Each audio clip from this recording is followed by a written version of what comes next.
Computer. जी भाई, अस्सलाम वालेकुम। CAF two test one discussion.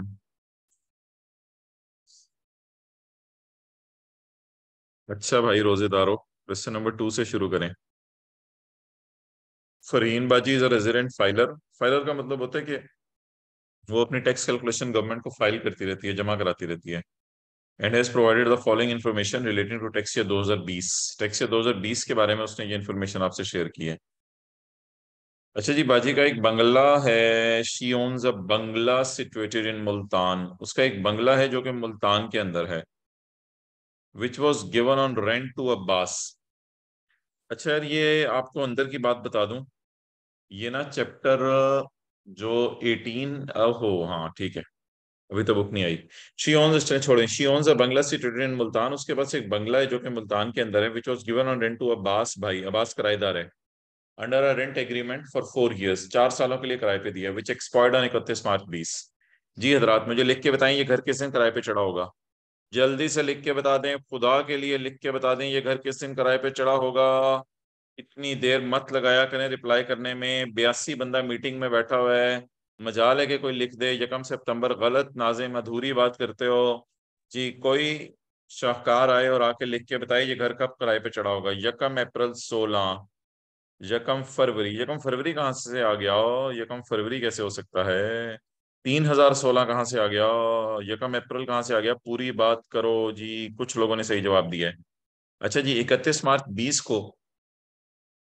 अच्छा, हमारा ईयर एंड मेरे भाई 30 जून 20 है। तो इससे पिछला ईयर एंड हुआ होगा 30 जून 19 को, 30 जून 18 को। ये 20 का साल हो गया, ये 19 का साल हो गया। 30 जून 17, 30 जून 16। 2018 का साल हो गया, 2017 का साल हो गया, और ये 2016 का साल हो गया। अच्छा जी, घर किराए पे जो चढ़ा है मोहतरम, वो 31 मार्च 20 को खाली हो गया है। इसका मतलब है 1 साल, 2 साल, 3 साल और 4 साल। 1 अप्रैल 16 को घर किराए पर चढ़ा था। अब जिंदगी के किसी मोड़ पे कभी आप अगर उल्टा चले ना, तो फिर सीधा चल के भी देख लीजिएगा कि आप उल्टा सही चले हैं या नहीं। तो अगर मैं 1 अप्रैल 16 से गिनूं, तो 1 अप्रैल 16 से अगर आप काउंट करें, 1 अप्रैल 16, तो 1 अप्रैल 17, 1 अप्रैल 18, 1 अप्रैल 19 और 1 अप्रैल 20। यानी ये 4 साल घर किराए पे रहा। तो इसका मतलब है किराएदार लिख लें, आया था। कहाँ लिखेंगे? हमारे पास तो टेस्ट का क्वेश्चन पेपर नहीं है। चलो भाई, रजिस्टर पे लिख लो, टेस्ट 1 लिख लो, ऊपर क्वेश्चन 2 लिख लो, और ये लिख लो कि नया किराएदार, पुराना किराएदार 1 अप्रैल 16 को आया था और पुराना किराएदार छोड़ के चला गया 31 मार्च 20 को। Details of the payments received as per rent agreement are given below. जो पेमेंट्स रिसीव हुई हैं रेंट एग्रीमेंट के मुताबिक वो ये हैं। अच्छा जी, किराएदार से ये पंगे ले रहा है कोई। अच्छा, किराएदार से किराया कब आया है? किराएदार से किराया 1,75,000 रुपये पर मंथ आएगा। और ऑब्वियसली हमारे साल में कितने महीने आया होगा? हमारे साल में कितने महीने आया होगा? 31 मार्च मन तक आया होगा। भाईजान प्लीज वॉइस ऑफ करें, क्लास में आके अपनी वॉइस सुना दीजिएगा। कितने महीने आया होगा हमारे साल में किराया? चलो यार, कोई नहीं बता रहा, ठीक है, लीव इट। 9 महीने किराया आया होगा हमारे साल में। तो 31 मार्च तक, 31 मार्च 20 तक हमारे साल में 9 महीने किराया आया होगा। जी बहुत शुक्रिया जीशान और अदील, बाकी सारे 84 लोग सोए हुए हैं। अच्छा, तो जी शुक्रिया, जाग गए हैं। सिक्योरिटी गार्ड की सैलरी, इस सिक्योरिटी गार्ड को हम सैलरी पे कर रहे हैं या किराएदार से सिक्योरिटी गार्ड की सर्विस देने के बदले पैसे ले रहे हैं? पे कर रहे हैं, ले रहे हैं? पी या एल? पे कर रहे हैं या ले रहे हैं? एक्सेलेंट, ले रहे हैं। कैसे पता चला? कैसे पता चला? Details of payments received as per rent agreement are given below. Details of payments receive, उससे जो किराया आ रहा है, इसका मतलब है उससे घर किराए के देने के बदले में 1,75,000 ले रहे हैं, और सिक्योरिटी गार्ड की सहूलत देने के बदले में उससे हम 50,000 ले रहे हैं पर मंथ। और इसके अलावा उसने नॉन एडजस्टेबल सिक्योरिटी डिपॉजिट भी दिया है। ये तो स्टोरी होगी जी पुराने किराएदार की। अब अगर मैं पुराने किराएदार की बात करूं, तो इनकम फ्रॉम प्रॉपर्टी के अंदर हम जो रेंट डालेंगे, that will B guys 175,000 multiplied by 9। और इनकम फ्रॉम अदर सोर्स के अंदर जो हम डालेंगे, जो रेंट डालेंगे, दैट विल बी कितना यार, 50,000। 50,000 multiplied by 9। Okay guys, guys गाय गाय हर गाय मुतवज्जे है। ठीक है जी, इनको 9 महीने से मल्टीप्लाई कर दिया। नेक्स्ट जी आगे चलें। On expiry of rent agreement, जब रेंट एग्रीमेंट एक्सपायर हो गया तो फरहीन बाजी ने वापस सर कर ये दिया अब्बास को। मोहतरम प्लीज माइक ऑन मत करें, चैट में ये लिखें सर सर एक सुनिए का ये। बस वो, माइक ऑन मत करें, चैट में लिखें। ऑन नहीं मैं एक्सपायरी ये ऑफ कहना रेंट चाह रहा हूँ कि एग्रीमेंट, सर वो ना, ये जो जब चैट, रेंट एग्रीमेंट एक्सपायर कर गया तो Farheen refunded the security deposit to Abbas. Farheen ने ये पैसे अब्बास को वापस कर दिए and rented out the bungalow to a new tenant, और एक नए किराएदार को बंगला किराए पे दे दिया जिसका नाम है Zafar. On the same terms and conditions का क्या मतलब है यार? On the same terms and conditions,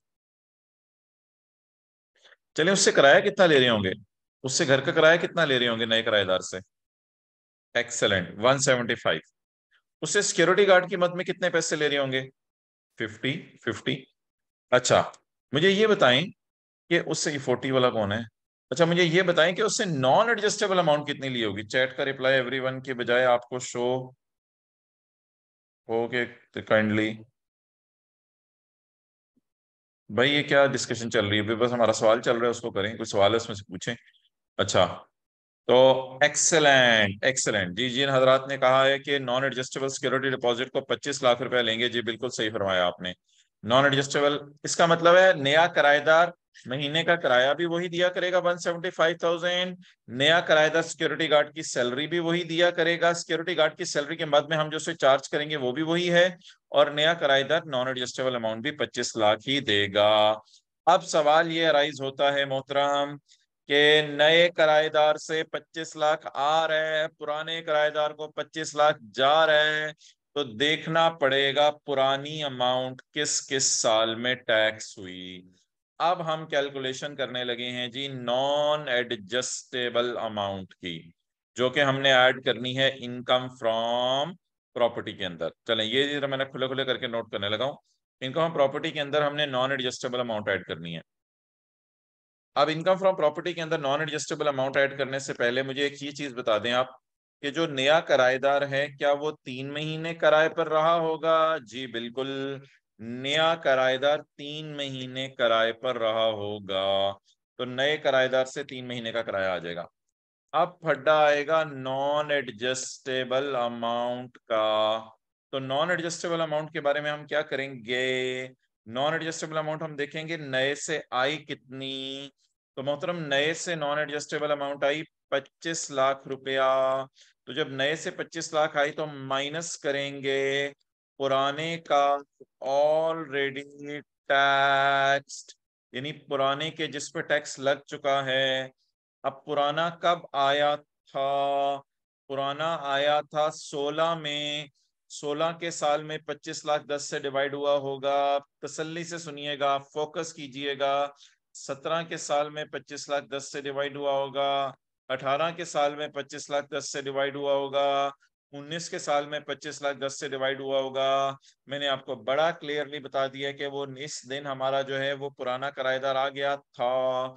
तो इसका मतलब है 4 साल से 25 लाख 10 से डिवाइड हो रहा है। हमारे साल तो नई अमाउंट में से ऑलरेडी टैक्स माइनस करेंगे, इसलिए ये नहीं सोचना कि पुराने का हमारे साल क्या करेंगे। पिछले 4 साल से 25 लाख 10 से डिवाइड हो रहा है।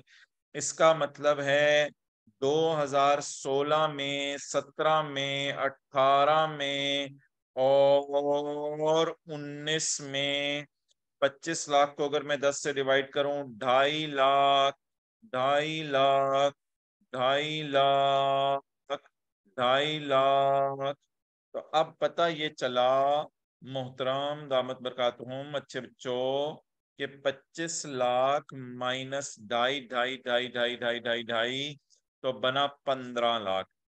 15 लाख रुपए को हम डिवाइड करेंगे 10 से in the year in which the amount is received, and the अगले 9 साल इन इक्वल प्रोपोर्शन।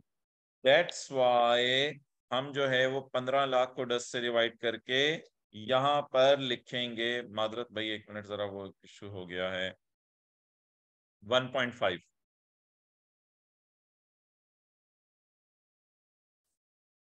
1.5। 1 मिनट मैं जरा ये बंद कर लूं, फिर मैं जरा दोबारा इसको ओपन कर रहा हूँ।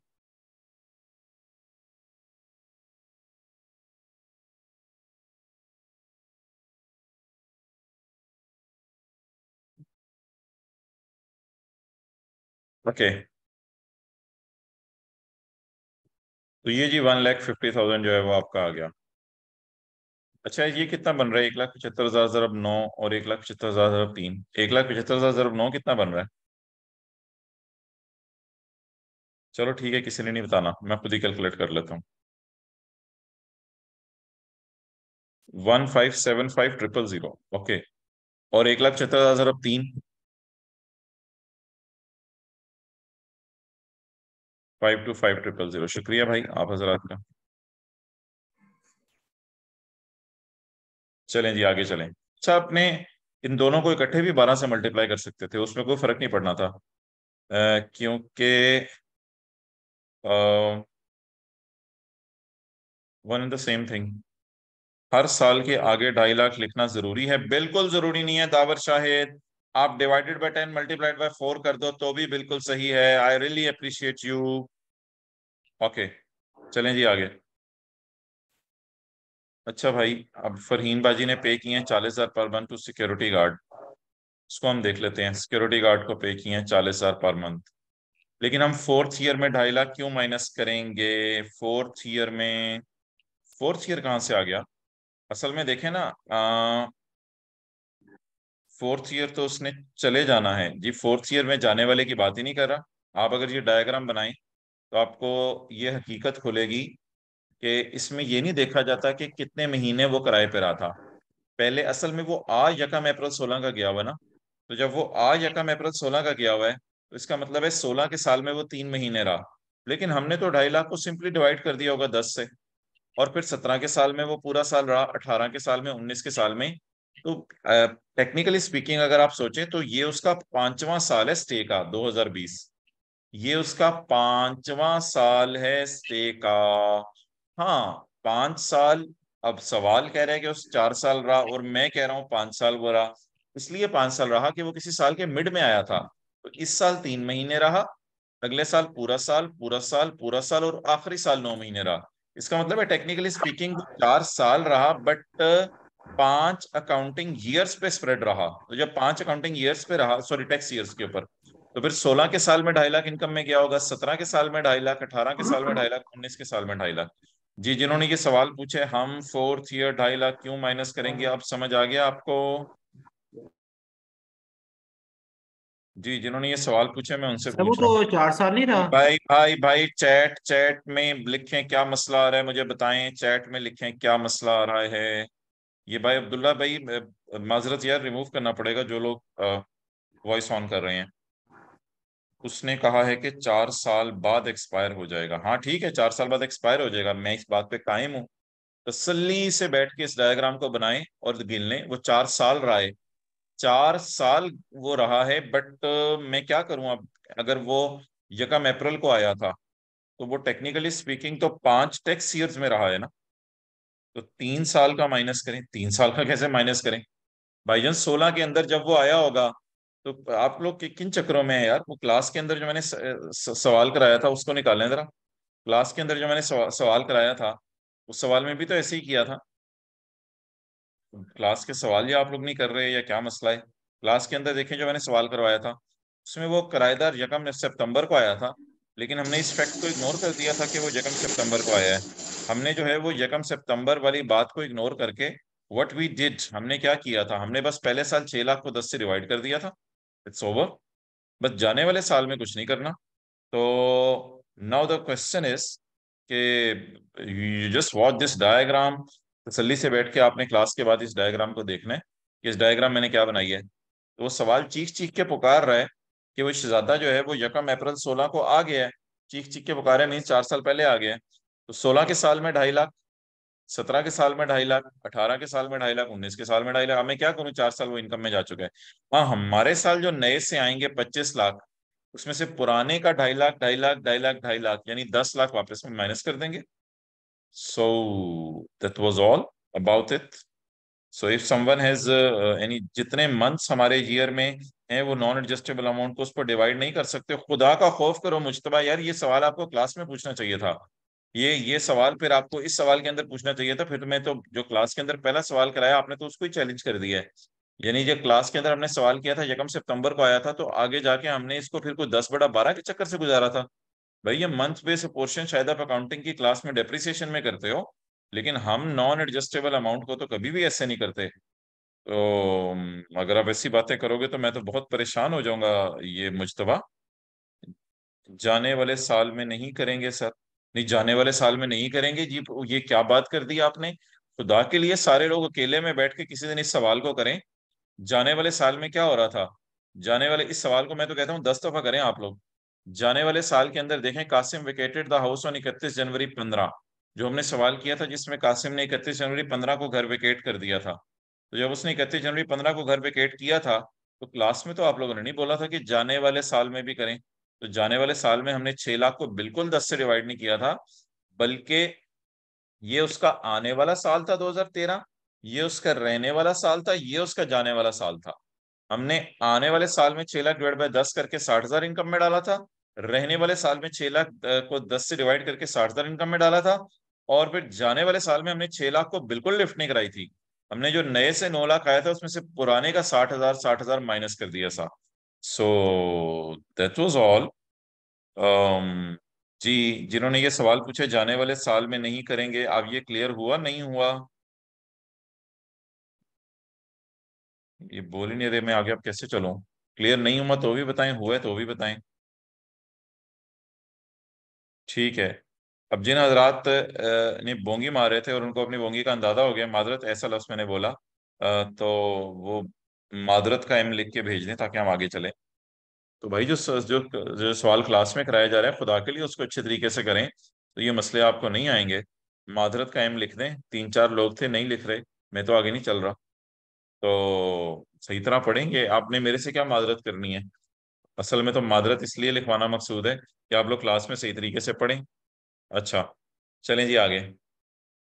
अब 2 लोगों का भी और मादरत आना है, उन्होंने भी गड़बड़ की थी, नहीं कर रहे वो। चलें ठीक है, छोड़ें फिर अब, हमें क्या। अच्छा जी, नेक्स्ट जी। शुक्रिया जी, आप हजरात सबने मादरत कर ली।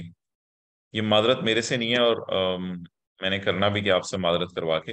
ये मादरत आप अपने पेरेंट्स से कर रहे हैं, जो सही तरीके से वो साथ साथ सवाल किया करें। इंशाल्लाह आइंदा सही तरीके से करेंगे ना। चलें, गुड। गुड। मोटिवेटेड रहना है जिंदगी में, सही तरीके से पढ़ते रहना है। अच्छा, Farheen pays 40,000 per month to security guard.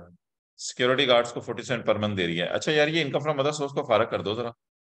Income from other source में पुराने से किराया आया 50,000 × 9, और नए से भी यही आएगा ना, 50,000 × 3। 5 9 बार कितना बन रहा है? 4.5 लाख। और 5 3 बार कितना बन रहा है? 1.5 लाख। तो इसमें से अलग अलग माइनस कर दूं 9 और 3, या इकट्ठा ही माइनस कर दूं? अलग अलग माइनस कर दूं 9 और 3, इकट्ठा ही माइनस कर दूं? बस इकट्ठा ही माइनस कर दें। आप सिक्योरिटी गार्ड को आप कितनी पेमेंट कर रहे हैं? खर्चे माइनस करने हैं ना। मैं इनकम फ्रॉम अदर सोर्स चला रहा हूँ, खर्चे माइनस करने हैं। तो सिक्योरिटी गार्ड को आप दे रहे हैं जी 40,000 पर मंथ। फरीन बाजी दे रही है सिक्योरिटी गार्ड को 40,000 पर मंथ। तो 40,000, सिक्योरिटी गार्ड 12 महीने रहा होगा, तो ये खर्चा माइनस हो जाएगा, and that will be over income from other source. Okay guys, got it? ओ भाई, गॉट इट? 4,80,000 छोड़े मेरे, जो मर्जी आया, इकट्ठे ही हो जाए। हाँ, इकट्ठे ही हो जाए, चलें ठीक है। नेक्स्ट जी, आगे चलें। अच्छा जी, इनकम प्रॉपर्टी में अगली adjustment. She owns a residential plot in Karachi. बाजी के पास एक प्लॉट है कराची में। अल्लाह और दे, चलो। ऑन यकम मार्च 2020, यकम मार्च 2020 को उसने सोचा कि मैं महरीन बाजी को 22 लाख का बेच दूं, और महरीन बाजी ने उस 22 लाख में से 176 दे दिया। ऑन यकम जून 2020, यकम जून 2020 को उसने कब्जा कर लिया। महरीन बाजी आके महरीन महरीन आके फरहीन, एक तो नाम इन्होंने हीन हीन हीन रखे हुए हैं सबने। अच्छा चलें, खैर है, हमें क्या। तो महरीन बाजी ने फरहीन बाजी को, मिक्स तो नहीं हो रहा ना, महरीन बाजी ने फरहीन बाजी को मिन्नत की कि मैंने 1,76,000 गलती कर दी थी, मैंने तुम्हारा घर खरीदने का गलती कर दी थी, कि उसके खरीदने का फैसला किया, खुदा के लिए ये 1,76,000 मुझे वापस कर दो। फरहीन ने कहा तेरी ऐसी की तैसी महरीन बाजी, हम तो कभी भी वापस नहीं करेंगे तुम्हें। तो फरहीन ने महरीन को भगा दिया, और फरहीन ने कब्जा कर लिया उस डिपॉजिट पर। जब महरीन ने इनकार किया कि तू जाने और तेरा प्लॉट, मैं तेरा प्लॉट नहीं लूंगी। तो ये भाई फोरफिटेड डिपॉजिट है। इसमें 22 लाख को इग्नोर करेंगे, और 1,76,000 को आप जो है वो इनकम प्रॉपर्टी में डालेंगे। 1,76,000 को इनकम प्रॉपर्टी में डालेंगे। सौ ये भी अभी इनकम प्रॉपर्टी की चल रहा है। तो इसमें फोर फिटेड डिपॉजिट आप देख रहे हैं कितनी अच्छी राइटिंग हो रही है। फोर फिटेड डिपॉजिट कितना है यार, अमाउंट ही मुझे भूल गई है। 1,76,000। अच्छा, अब आगे चलें जी। बहुत ही माजरत के साथ, बी आर फिटिंग। अच्छा, अब बहुत ही माजरत के साथ क्वेश्चन 1 पार्ट 4 समझा दें। वही ठहरते जाओ यार, एक क्वेश्चन तो पूरा होने दो यार, आईफोन यार, जो बहुत जल्दी है तुम्हें। अब माजरत के साथ, अब एक इशू आ रहा है। वो इशू ये आ रहा है कि हमने टेस्ट का रखा था, जो हमने पहले 10 लेक्चर्स में पढ़ा था, और मैंने आपको उससे अगले लेक्चर में जाके बताया था कि अगर प्लॉट ओपन हो उसके ऊपर रिपेयर अलाउंस कैलकुलेट नहीं करते। तो अब आप मुझे बताएं, सबको इसका रिपेयर अलाउंस उन्होंने कैलकुलेट कर लिया होगा ओपन लैंड पे भी, तो सबको इसका ग्रेस मार्क्स दे दें या सबका मार्क्स काट लें। तो एक ही बात हो जाएगी, या सबको ग्रेस मार्क्स दे दें या सबका मार्क्स काट लें। पहले जो भी करने कर लेंगे, छोड़े परे, हमने तो इस वक्त कॉन्सेप्ट समझ लेना, वो फिर मैं खुद डिसाइड कर लूंगा क्या करना है। तो अब जी, अब मोहतरम देखें, मुझे ये बताएं कि ये है बिल्डिंग का रेंट, ये है बिल्डिंग का रेंट, ये है बिल्डिंग की नॉन एडजस्टेबल अमाउंट, अनलकीली ये है प्लॉट का फोरफिटेड डिपॉजिट। तो अब हम जो है वो जब रिपेयर अलाउंस कैलकुलेट करेंगे, क्या इन तीनों को जमा करके जो फिगर आएगी उस पर रिपेयर अलाउंस कैलकुलेट करेंगे? जी बिल्कुल, इन तीनों को जमा करके जो फिगर आएगी उस पर रिपेयर अलाउंस कैलकुलेट करेंगे। तो अब आप हजरा जरा देखें, टेस्ट के सोल्यूशन की भी आपको मैं ज़्यारत करा दूं। ये देखें, 1,575,000 पहले किराएदार से आया, ये दूसरे किराएदार से आया। 150,000 वो जो हमने मेहनत करके निकाला है, इधर वर्किंग के अंदर निकाला हुआ है। और इसके बाद जो है 1,76,000 जो है वो मैंने अलग से ऐड किया है, इसलिए ताकि मुझे जरा रिपेयर अलाउंस निकालने में आसानी हो जाए। तो रिपेयर अलाउंस मैंने 1,76,000 डाल के निकाला है या डाले बगैर निकाला है? डाले बगैर निकाला है, क्योंकि ये plot is like open land, तो इस वजह से मैंने इसको इग्नोर किया। ओके, अगर बिल्डिंग का डिपॉजिट होता तो फिर ऑब्वियसली फिर रिपेयर अलाउंस भी इसके ऊपर कैलकुलेट करते। लैंड का नहीं है, ना हो, तो प्लॉट से मुराद लैंड है, तो लैंड के केस में रिपेयर अलाउंस कैलकुलेट नहीं करेंगे। ठीक है जी, डन। कुछ सवाल तो नहीं किसी का? किसी का सवाल है तो लिख दे, वरना कोई 2-3 लोग ओके लिख दें, हम आगे चलते हैं। सो that was a very beautiful question, that is question number 2। Building का डिपॉजिट होता तो लगा देते भाई रिपेयर अलाउंस। ओके, बस ठीक है, 2-4 लोगों ने लिख दिया, बस बस बस बस, जिसका मसला है बस उसको मैंने देखना था, कोई है तो। क्वेश्चन 1 का पॉइंट 4 डिस्कस करना है ना भाई? अब इसमें क्या है यार, इसमें तो कुछ भी नहीं है। क्वेश्चन 1 का point 4, BBL is a non listed company. BBL एक नॉन लिस्टेड कंपनी है, incorporated under company law. Pakistan के लॉ में रजिस्टर हो गई या नहीं हुई? नहीं हुई या हो गई? कंपनीज एक्ट तो अगले साल आ रहा है। ओहो, इन चक्करों में ना पड़ो आईफोन। अच्छा, BBL is a non listed company incorporated under companies act 2017। आपको जब सवाल आएगा तो वही साल होंगे। अच्छा, तो इसका मतलब है कि पाकिस्तान की कंपनी लॉ में रजिस्टर हो गई है। अब जब पाकिस्तान की कंपनी लॉ में कंपनी रजिस्टर हो गई है ना, तो फिर उसके अंदर हमने इन चक्करों में नहीं पढ़ना माए डियर बच्चों, कि उसका मैनेजमेंट एंड कंट्रोल कहाँ है। तुम्हें याद हो कि ना याद हो, हमें याद है वो जरा जरा, कि हमने क्लास के अंदर एक डिस्कशन की थी, जिसके अंदर हमने कहा था कि कंपनी जो है वो रेजिडेंट जब बनती है, तो हम क्या करते हैं। तो अगर वो पाकिस्तान में इनकॉर्पोरेट हो गई है, तो फिर ऐसी सूरत में वो, भाई अगर क्वेश्चन में रिपेयर अलाउंस ना है तब भी ग्रॉस अमाउंट पे 1/5 करेंगे। हाँ, रिपेयर अगर नहीं दी हो तब भी करेंगे। रिपेयर अलाउंस का लफ्ज तो नहीं क्वेश्चन में दिया होता, रिपेयर ही दी होती है। अच्छा, तो भाईजान ये क्योंकि जी कंपनी लॉ भाई। में रजिस्टर्ड, इसका मैनेजमेंट एंड कंट्रोल नहीं देखा जाएगा, तो इसको हम कहेंगे रेजिडेंट कंपनी। ये माइक ऑफ करें, माइक ऑन करें जुनेद अहमद। देख लें कि करके अब रिमूव करना शुरू करें जो लोग माइक ऑन करें उनको। मेरे पास और कोई हल नहीं है। अगर नहीं हुआ तो फिर भी इस क्वेश्चन में वो रेजिडेंट होती। वो अब्दुल मुईद, उससे फर्क नहीं पड़ता, बस छोड़ो। अगर डेज कैलकुलेशन में एक दो दिन गलत हो जाए तो कंक्लूजन पर इफेक्ट ना हो तो नंबर कटेंगे। मेरे ख्याल से शायद थोड़े बहुत काटेगा आईफोन वो नंबर। अच्छा, टेस्ट कब तक चेक होके मिलेंगे? भाई आई कैप कितने अरसे बाद देते हैं? 2 महीने लगा जाते हैं ना पेपर में टेस्ट चेक होने में। तो हमारी कोशिश होगी इंशाल्लाह 8 से 10 दिन में आपको टेस्ट चेक होके मिल जाए। अच्छा, चलें जी, आगे चलें। अब जी सवाल ये राइज हो रहा है कि आगे सवाल में क्या लिखा हुआ है। क्वेश्चन नंबर 2 का टेक्स्ट नहीं निकालना तो निकाल लेना यार, हद होगी यार, अब टेक्स्ट ही मेरे से निकलवाओगे। कंट्रोल मैनेजमेंट नहीं देखा जाता जी। आईफोन अगर कंपनी रजिस्टर्ड हो तो कंट्रोल मैनेजमेंट को नहीं देखा जाता। अब आगे कंट्रोल मैनेजमेंट की कहानी देखनी नहीं। जो पाकिस्तान के लॉ में रजिस्टर्ड है वो बाय डिफॉल्ट कंपनी क्या बन गई? रेजिडेंट कंपनी बन गई। ओके, क्वेश्चन 4 में तो कोई मसला नहीं था। क्वेश्चन 4 डन था, ओके था, क्लियर था। क्वेश्चन 1 में बस आपने ये करना था कि 2016 का साल था, तो 2016 का साल था तो फरवरी में 29 दिन काउंट करने थे। असल मसला ही क्वेश्चन 4 है। चलें जी, शुरू करते हैं भाई। क्वेश्चन 4 पढ़ें जी।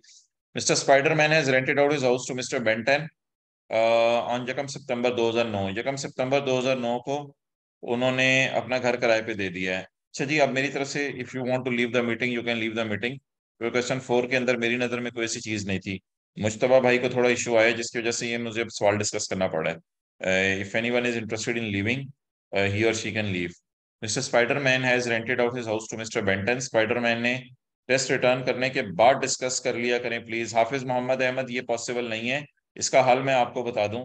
इसका हल ये है कि जब टेस्ट जो है वो आपको चेक होके वापस मिल जाए। आधे बच्चे कहते हैं कि हमें उस वक्त भूल गया होता है कि हमने टेस्ट में किया क्या था, तो इसलिए टेस्ट होते ही 2-3 दिन में डिस्कस हो जाए वो ज्यादा बेहतर है। इसका हल ये है कि आप जो है वो डबल एफर्ट कर लें। आप जो है वो ये रिकॉर्डिंग अपलोड हो जाएगी, उस रिकॉर्डिंग को दोबारा सुन लीजिएगा, ठीक है, जब आपको टेस्ट चेक होके मिले।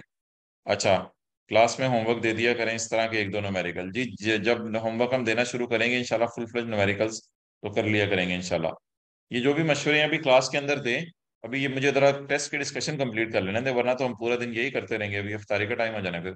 Spiderman has rented out his house to mister Benton on यकम सितंबर 2009 for a monthly rent of 55,000 due to his close friendship. तो यकम सितंबर 9 का मतलब है 30 जून 2010 के साल ये किराए पे दिया गया है। तो due to his close friendship fair market rent is 70,000 per month. He also receive 3 lakh is non adjustable amount on यकम सितंबर 2009। तो सबसे पहले यकम सितंबर 2009 की बात करते हैं। क्वेश्चन 1 कैसे सॉल्व करना है, कोई अटेम्प्ट करके दिखा दें। भाई मेरे, मैं आपके साथ अब सईद मोहम्मद ओन क्या करूं, मुझे समझ नहीं आ रही। अगर आप मेरे सामने होते क्लास के अंदर जो है वो, ये 2 सवाल हमने करवाए थे और मैंने उनको लिख के दिखाया था। ये वाले सवाल जो रेजिडेंट और नॉन रेजिडेंट वाले हैं, ये Ramiz proceeded to Saudi Arabia, Khalil I Nigerian football वाला, ये 2 से 3 सवाल थे। इनको क्लास के अंदर प्रॉपर तरीके से लिख के दिखाया था कि इन सवालों को कैसे लिखना है।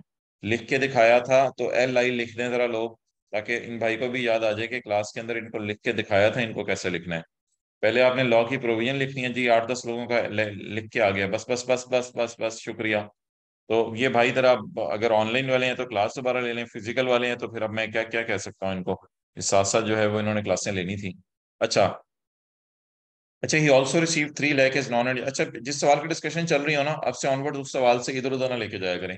एक बार मुझे डिस्कशन क्लोज कर लेने दें, फिर किसी सवाल में इधर उधर लेके जाइएगा। मिस्टर स्पाइडरमैन एंट्री बनना आपकी चैट इंटरेस्ट लूज कर देगी मेरे लिए। यकम सितंबर को घर किराए पे दे दिया, rental of 55,000 due to close friendship. Fair market rent of house is 70,000 per month. आप बता दें जी, 70,000 फेयर मार्केट रेंट है। क्वेश्चन 4 के अटेम्प्ट करने का तरीका नहीं आ रहा, प्लीज उसको। जी यार, यही शुरू हुआ है भाई, मुझतबा सब्र तो कर जाओ। इसमें एज्यूम यही करेंगे कि स्पाइडरमैन रेजिडेंट, हाँ रेजिडेंट एज्यूम करेंगे। मुझे सवाल तो करा लेने दो भाई। अच्छा, अब स्पाइडरमैन ने रेंटेड आउट हाउस ऑन यकम सितंबर। अच्छा जी, 2010 का साल, 2011 का साल और 2012 का साल। इस सवाल के करने का तरीका, सवाल के करने का तरीका इसके ऊपर मैं बात करता हूँ। Further the house was given on enter Spiderman to mister x man on यकम जून 2012 eight a monthly rent of 85,000। Mister x man gave 5 lakh as non-adjustable amount which was partly used to make payment of 3 lakh to Mr. Ben 10 who vacated the house। सवाल के करने का तरीका क्या होगा? ये जना मैं 3 लाइनें काट रहा हूँ। सवाल के करने का तरीका क्या होगा? तसल्ली से बैठ के मुश्तबा भाई आपने काम करना है। आपने इस सवाल को 3 दफा पढ़ना है, ये जो मैंने क्लास में करवाया था, मिस्टर बाबर वाला। मिस्टर बाबर वाले सवाल को आपने 3 दफा पढ़ना है। मिस्टर बाबर भी यकम सितंबर को आया था, पुराना किराएदार चला गया था, नया किराएदार आया था 31 जनवरी को। 100% इस सवाल के अंदर भी वही वाली सारी थीम है। ये पुराना किराएदार है और ये उसके किराए की स्टोरी है, और ये नया किराएदार है और ये उसके किराए की स्टोरी है। इन दो पैरास को अगर आप कंपेयर करना उस सवाल से, तो आपको एक टके का फर्क नजर नहीं आएगा। तो आपको एक टके का फर्क नजर नहीं आएगा। यहां तक बात क्लियर हो गई? हाँ, यूट्यूब से ले लो लेक्चर, हैदर ने सही कहा है। मुज्तबा बता दो, क्या ये सवाल और वो सवाल 100% लफ्ज बाय लफ्ज सेम है? तो फिर आप क्यों पूछ रहे हो? सवाल के करने का तरीका बता दें। हमने क्लास में कैसे किया था सवाल? हमने सारे साल खोल लिए थे, और सारे साल खोल के एक एक हेडिंग दी थी, और जो जिस साल का डाटा था उसमें डालना शुरू कर दिया था। मिसाल के तौर पे ये सवाल है, तो इसके अंदर हम हेडिंग दे देंगे टैक्स ईयर 2010, टैक्स ईयर 2011 और टैक्स ईयर 2012। ये हेडिंग्स देके हम सवाल करना शुरू कर देंगे, और ऑब्वियसली रजिस्टर में फिर दो दो चार चार लाइनें छोड़ेंगे कि जो जो जिसके लिए हैं। अच्छा, अब जो है वो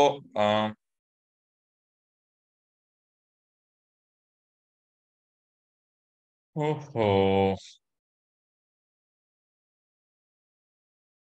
अच्छा जी, ये कम सितंबर को इसने घर किराए पे दिया है, तो rent at monthly rent of 55 और 70,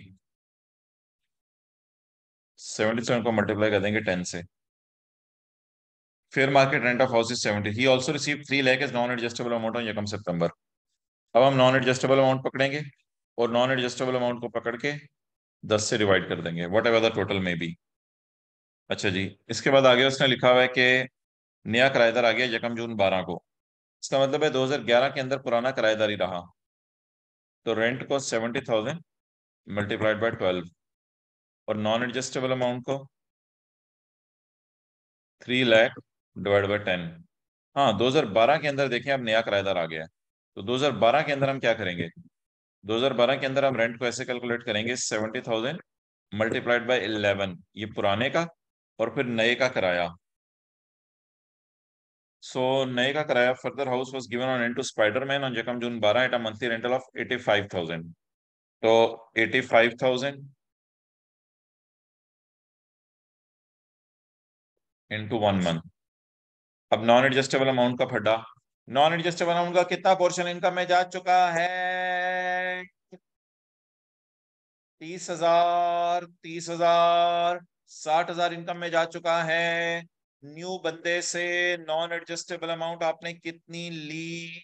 न्यू बंदे से नॉन एडजस्टेबल अमाउंट आपने ली 5 लाख। 5 लाख में से माइनस करेंगे ऑलरेडी टैक्स्ड। ऑलरेडी टैक्स्ड है 3 लाख का 10, 30,000, 3 लाख का 10, 30,000, 60,000। ऑलरेडी टैक्स अलग अलग भी माइनस कर सकते हैं, इकट्ठे भी माइनस कर सकते हैं, 60,000। और जो जवाब आएगा 4,40,000, इसको हम 10 से डिवाइड कर देंगे। ओके। ओके गाइस, ओके सारी कैलकुलेशन सही की है मैंने। ओके, कैलकुलेटर के बगैर की थी इसलिए पूछ रहा हूँ, मैं आपकी चैट नहीं पढ़ा था। अच्छा जी, आगे तो भाई कुछ भी नहीं रह गया। आगे सवाल में क्या है, चार है। Spiderman has also started receiving 5 lakh from tax year 2010 and onwards. 10 में और उससे ऑनवर्ड्स उसने एक बिल्डिंग किराए पे दे दी along with plant and machinery. तो ये 5 लाख किसके में चला जाएगा? इसकी इनकम फ्रॉम अदर सोर्स में चला जाएगा। तो मोहतरम, ये अब जो 2010 11 12 की ना, ये वर्किंग बन जाएगी इनकम प्रॉपर्टी की। मे बी आप working one, working two, working three, ये इनकम प्रॉपर्टी की वर्किंग बन जाएगी। और इनकम फ्रॉम अदर सोर्स को आप फेस के ऊपर ही शो कर दो। ये देखें जरा सोल्यूशन में जैसे किया हुआ है। इनकम प्रॉपर्टी की हमने वर्किंग कर ली है हर साल की, पहले साल की। ये इनकम प्रॉपर्टी आपकी आ गई, और इनकम फ्रॉम अदर सोर्स को फेस के ऊपर ही शो कर दिया हमने एज इट इज। और फॉरेन सोर्स इनकम सिर्फ एक साल उसने कमाई है बिजनेस की, 40,000। तो बाय डिफॉल्ट इस बंदे को एज्यूम करेंगे हम रेजिडेंट। तो ये फॉरेन सोर्स इनकम 40,000 आ गई। अगले साल बिल्डिंग प्लांट मशीनरी के साथ किराए पे दी है और इनकम प्रॉपर्टी कमाई है। और उससे अगले साल बिल्डिंग प्लांट मशीनरी के साथ किराए पे दी है, इनकम प्रॉपर्टी कमाई है और जकात पे की है। और हर साल का टैक्स निकला हुआ है। इनकम निकाली थी। ओ भाई यार, नो वन यार, इतना तो ना करो ना यार, आप प्लीज थोड़े से बड़े हो जाओ यार। क्वेश्चन टू के अंदर रिक्वायरमेंट थी कि भाईजान under the provision income rule में दे रहे थे कंप्यूटर टोटल इनकम। हाँ बस, तो बस टोटल इनकम है। तो इनकम निकालनी है, टैक्स नहीं निकालना। इसलिए सोल्यूशन के अंदर आप जाके देख लो, टैक्स नहीं निकाला हुआ। अभी किसी ने पूछा था टैक्स निकालने, शायद मैंने कहा था टैक्स निकालने, लेकिन सवाल की रिक्वायरमेंट में नहीं है, तो इसलिए टैक्स नहीं निकालना। सो बस इनकम ही निकालना था हमने। Income was enough. ठीक है जी, ओवर।